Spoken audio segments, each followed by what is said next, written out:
Dalawa ang sugatan sa salpukan ng dalawang truck sa San Mateo, Rizal. Bago nito, sumama umano ang pakiramdam ng isa sa mga driver at sumubsob sa manibela. Nakatutok si James Agustin. Nakaipit pa ang paan ng pahinante ng garbage truck nang inabutan ng mga rescuers sa bahaging ito ng C6 Bypass Road sa San Mateo, Rizal, bandang alas 11:20 kagabi. Pahirapan ang pagliligtas sa kanya. Kinailangan pang tanggalin ang pinto ng truck. Agad na isinakay ang biktima sa ambulansya para mabigyan ng paunang lunas. Nagtamo rin siya ng mga sugat sa tuhod. Pagdating namin, dumating ang mga madramo, ang rescue ng San Mateo at ginamitan ng hydraulic para mabuka yung pinagkakaipitan ng paa. Then, nung matanggal yun, tinanggal yung pinto, then nailabas na. Nayupi ang harapang bahagi at nabasag ang windshield ng garbage truck matapos sumalpok sa dump truck.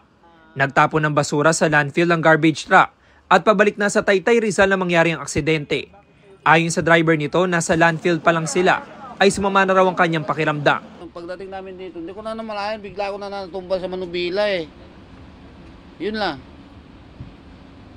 Bangga, inaabot ko yung paa ko malan. Naprinuhan ko pero konti lang. Wala na, nandyan na eh. Hindi naman hugay, nakatulog tayo. Hindi.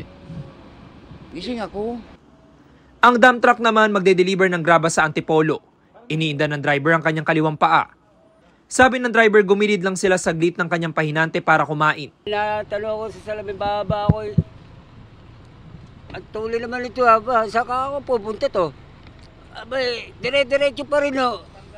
Nagulat na lang po, biglang pasok ko sa likuran ko. Ayun, sa sobrang tuloy po, itinulak pa nga po ako.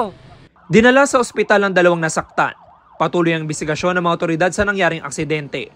Para sa GMA Integrated News, James Agustin, nakatutok, 24 oras.